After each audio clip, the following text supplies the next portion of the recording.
very good morning to you and welcome to Life and Style. It's Relationship Wednesday. We're talking matters of the heart. We're talking everything that involves you relating with other people, your spouse, your boyfriend, your fiance, your children, every matter that is relationship. Because you know the human being is relational in nature. We connect very deeply.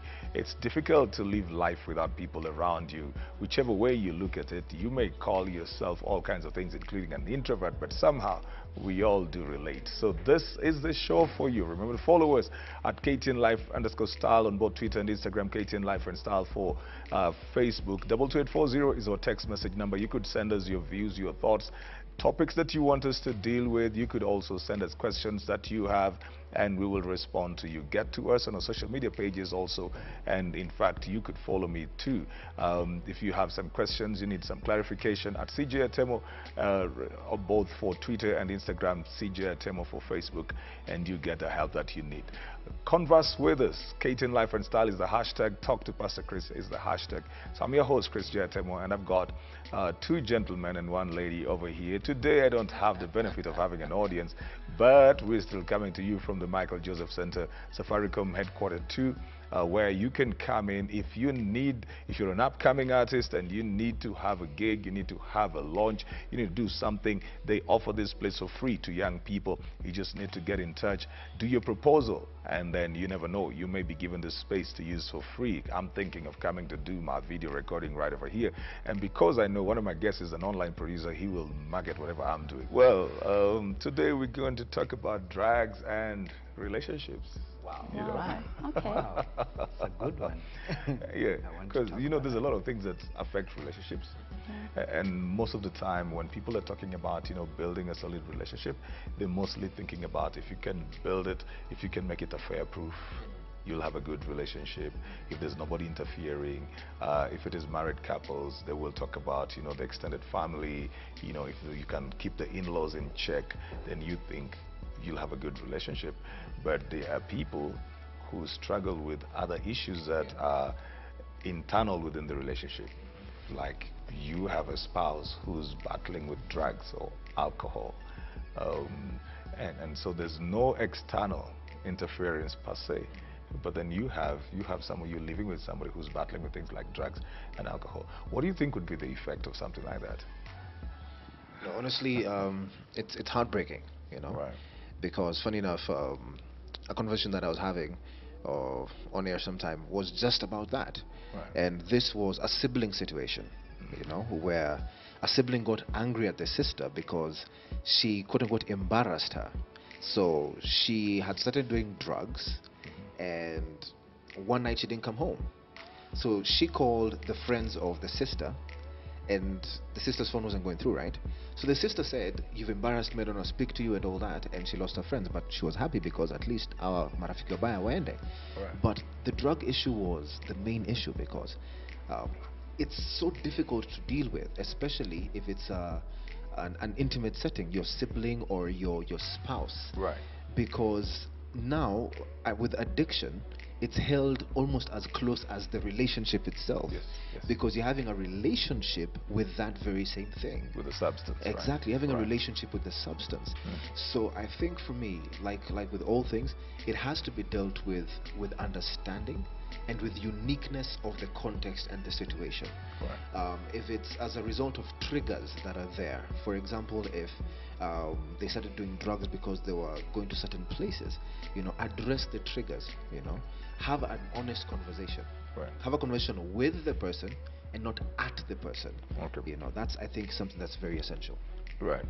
Yes, sometimes drugs could, when people become addicted to drugs, it's not because they wish to. Yes, they are the ones who wanted to start, but the addiction action was not part of their agenda when they began. So relationship again is affected by drugs, but sometimes in a good way, sometimes in a bad way. And in a good way? Yeah, sometimes in a good way. Elaborate. Yeah. When we talk about drugs, it doesn't mean that drugs are all bad in all ways.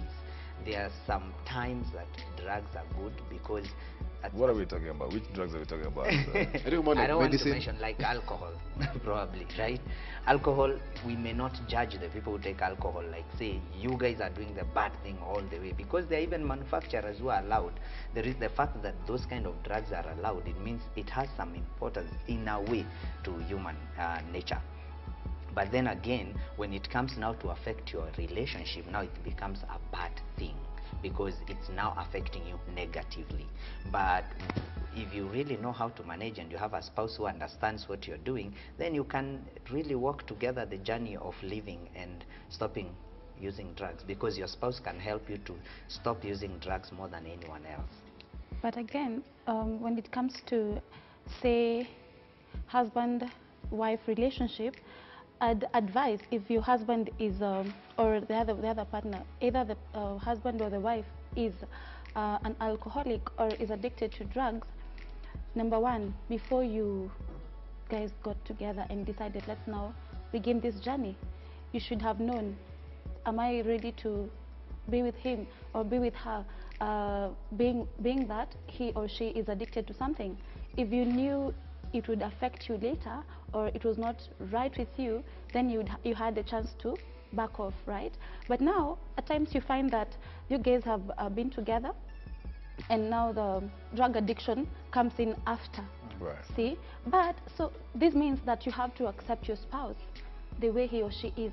This really helps. Because if you start having problems, or he's taking alcohol, or he is addicted to this, it brings more trouble compared to if you guys just settle down and just accept him the way he is or the way she is. Yeah. I don't know whether it, and I understand what you're saying, but I don't know whether accepting is the easiest thing to do when there is such a drastic change. Can you? Because, for example, you used to go home after work, the both of you, 6 o'clock, you're there, the man is helping with the children, he's there, just his presence alone is helpful for the children in matters of values and discipline or something, and the mom is there, either they're both co-parenting, they're very involved, and then suddenly one person begins to come in at 11. I don't think it is easy to just accept that, you know, that okay, because I am stuck with you, because a part of their time has been taken away. Let's not even talk about anything else. A part of their time has been taken away. And then she's got to keep on coming, waiting, either waiting for you late to come in so she can go to sleep, regardless of the fact that maybe she's working the next day, or she has to sleep and then be woken up to come back. So certain patterns are being interfered with now. And then the children also are picking up that something has drastically changed. And maybe when you're getting married to this person, the certain values that you had, things that attracted you to this person, and maybe it was how you agreed also, you're going to raise your children in a certain way, and that has now changed. And I don't think that it will be easy to just tell the other spouse, you've got to accept it, because I think that they're going to be shaken somehow, right? You think, what do you think, David? I think the word acceptance, I think it has maybe two different connotations. Right. I think you can accept the situation, but also accept that it needs to change. Right. You know, like Okay. you can accept that, okay, there's a table on the stage. Right. Should we move it? Okay. You know, and like this specific case, again, the whole intimacy of it, it makes everything necessary to be handled from a very different perspective, you know, because if it's somebody that you see that's random, you know, you won't necessarily take that time with them. You might not even have the opportunity to. But if this is somebody you have the same house with, you share a bed with this person, you know, then it becomes almost as though you're dealing with it with the same seriousness as though it was you. Right. You know, because this is somebody who matters to you completely. And for them, it is extremely necessary to, one, accept that there's a problem. And I think that's where it comes with addiction. If they don't accept that there's a problem, then that's where the biggest hindrance can be. Right. Because now you have two different points of view. One sees it as a problem, the other one is okay with whatever, it. You know. Yeah. How are you supposed to manage this change, Gerald? You know, it could be either way. Because I know men who have said, you know, my wife has changed. she's staying out late, she's taken up to alcohol or something like that. It's not always just the man. And so this man is going to be left home with the children. There's an expectation somehow that couples have of each other. Uh, it's not that he's trying to tie the wife to be, like a slave, but then there's an expectation that at least at some particular point, the mother should be around with the children if these children are going to grow healthy. Then suddenly this person, either by peer influence or environments they're exposed to, or just they're going through a certain season in their life, and so they needed to find something to grasp, hold on to, or something, then they get into drinking. Then they realize it's not as easy to come out as they thought. Sometimes people think, okay, I'm just doing it for this season, and then I'll get out of it. Then they realize it's not as easy to come out of it as it was. How is somebody supposed to try and manage that change? All right, so that's a very good question. First of all, when you begin to go drug side or drugs way, it means there is something that you're running from. It doesn't always just happen and then you say, oh, let me just start drinking. Something pushes you there. Probably there are quarrels in the house, so you want to stay away, so you stay with friends, and friends influence you to go and have one for the road. When you have one for the road, you feel the difference, and when you go home, you realize that you're not focusing with those quarrels anymore, because you're feeling all totally in a different world. What drugs do to you, they actually make you live in a world, in a virtual world, whereby you're just hallucinating, thinking about things that could be there and others that could not be there. So it is important, when you find your spouse going that direction, just before it goes too late, try to look at what could be the cause of this person going there. And when you start dealing with the cause, it will make your work easier to deal with the cause than to deal with the actual effects of the drugs when they come. So it's very important to sit down with your partner, talk to them, and actually express this one out. Sometimes they don't want you to talk about it because they have gone an extent. You maybe kept quiet until it went that far, which is okay. Again, there is nothing that cannot be reversible. If you sit down and talk, the first thing in communication, the first thing in relationship all the time is communication. Right. Once you communicate, you're able to understand, why is my spouse now going to this other side of the world and I never knew this character of them. And if you correct, who knows, they might change. There's a slight angle there that it might not be the norm, but right, it's something that must also be addressed. Right. I don't think that it's always that there's something you're running from. Because I've had instances where I have some friends and even relatives in the modeling industry, and they left it because, for example, they would be working, and then at some point somebody tries to put something in their drink, you get, right, and they become intoxicated. When they're intoxicated, then they're introduced to other drugs, and then they become addicted. Right. So sometimes it might not be the norm, right, but that's also something to deal with, because it's the principle of how do you deal with the whole issue of drugs and relationships. Right. For those who maybe run from something, and even those who found themselves in something and they now are struggling to come out of it. Right.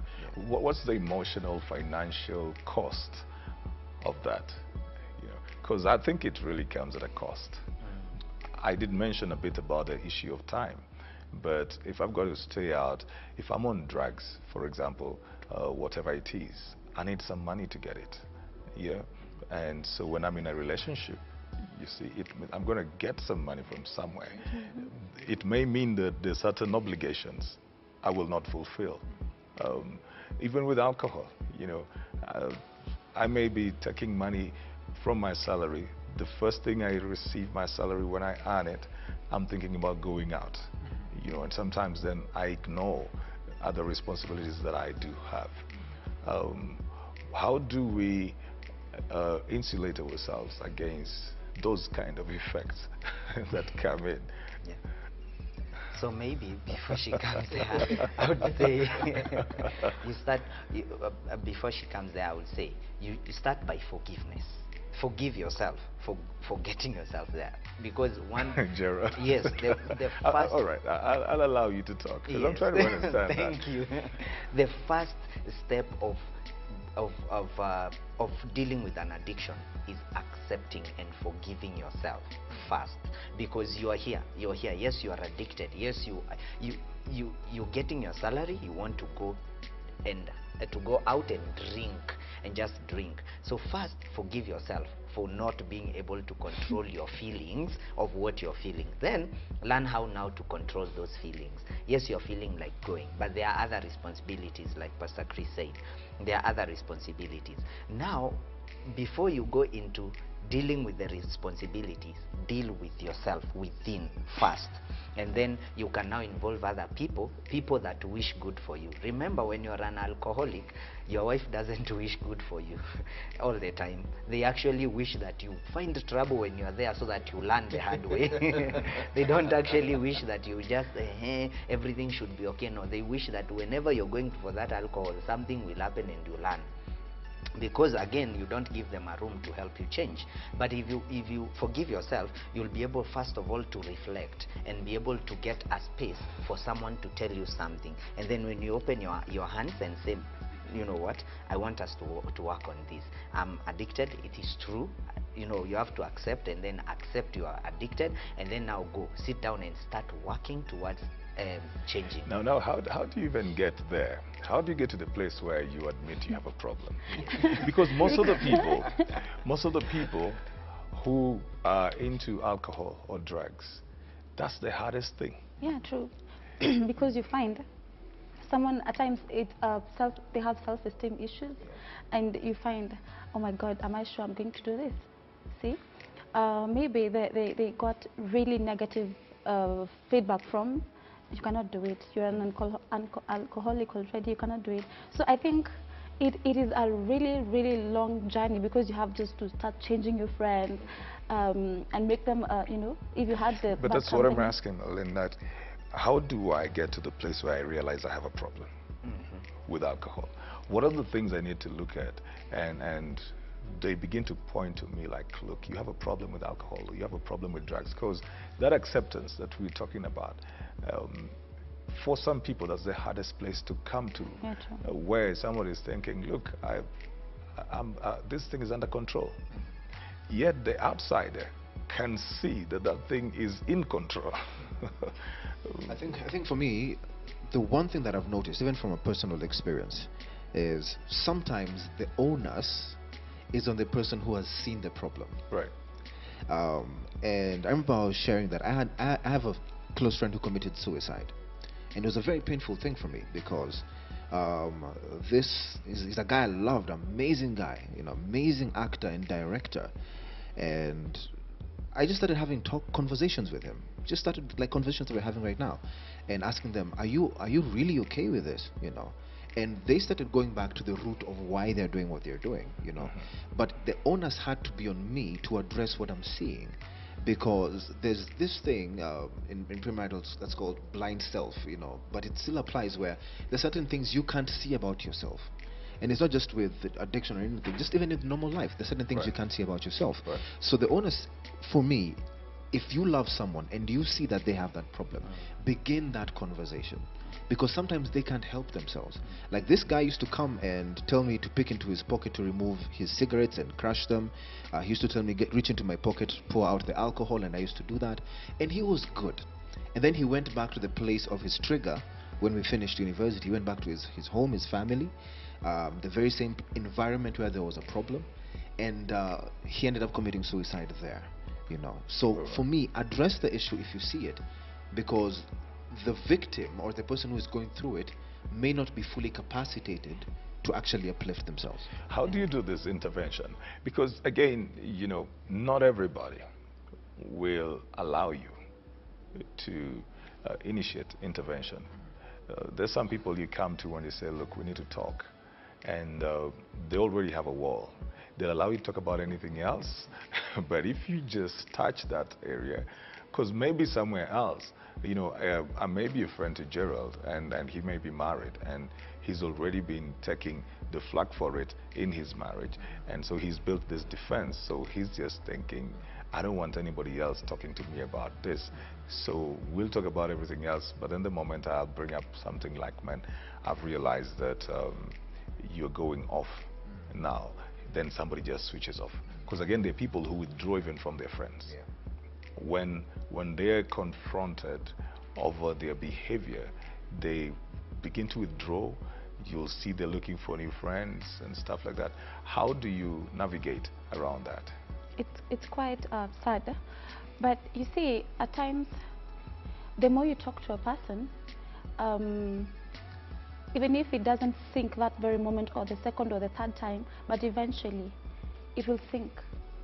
So I think with the friends or with the people who are related to the addicts of alcohol and drugs, we should not give up. Just keep talking, and then also prayer really works. Keep talking to them. If they don't want to bring in a third party like a counselor or something, just do it with your family, with your friends, or even those people who are close, because at some point they feel the love, except for the no, why are they talking to me? They hate me. They don't love me. They'll sit down and feel. Oh, I want these to throw people in take something care that's of very me. interesting. It's a general perception. Men usually, generally, men fear. They fear embarrassment, and they will do everything to maintain a certain image. But when that image, the false image, is broken, they have two possible reactions. Some of them then become nearly like arrogant as a cover-up. So now they will act like they don't care. But it's more like a cover-up. When you bring in the family and you say, look, Gerald has this issue and something, and then he has dealt now with the thing he feared the most. He did not want his mother to know that he was drinking or something, but now you've brought it out. Now he no longer fears it and he wants to act like I'm the man. Then now he puts on this other face that is arrogance. Where are you taking this man? But I think if you guys are fighting that person, that is something different actually. Okay. But if you bring it with love and with all, care and we love you, see? But if you God, mbona uko hivi hata unafundisha watoto wengine tabia mbaya. Yeah, unakuja it is David, not a Christian way. David, let's speak the truth. Let's speak the truth. It's like if this person is coming and every time, they come home, they don't have money, they've spent the money, there were bills, the children, needed to go to school, the man disappeared the whole weekend for 3 days or something, came back. What is the natural reaction? Oh my God. One, it is extremely frustrating and draining. Right. No lie about that. Yeah. Because you see this every day. It's not. Oh my gosh, this happened and it's never going to happen again. Right. You see it every day. It's very frustrating. But again, So you telling me that this lady is supposed to just sit nicely and say, no, Yeah. it's Okay. So yes. let me tell you, do you know, it's so difficult. It's so difficult. Right. I'm not saying it's impossible. okay, But Thank I you. go back to the thing of saying we have really, really watered down what this thing called love is. We have watered that thing down so much, right? Love is just the feelings, it's the niceness, But it's the same way a bulb is only activated when there is darkness, right? Right. Like light is only needed when there is darkness. The best time to actually execute that love is in those moments. Let me tell you, I have seen and known couples, right? And I've spoken to people who have gone through that, where for a long period of time, husbands were that way, wives were that way. Right. Wives would all of a sudden not come home. I was going to get into that. Yeah, We'll would get all to of a it sudden- when we get it yeah, after the break. Yeah, they would not come home. Yeah. And a guy is still there every day. He's praying for his woman. you. He's doing all those things. Yeah. It is possible. It Always is wait for difficult. him, yes. Yeah, because difficult doesn't mean impossible. Yeah. Even they're spelled differently. Thank you.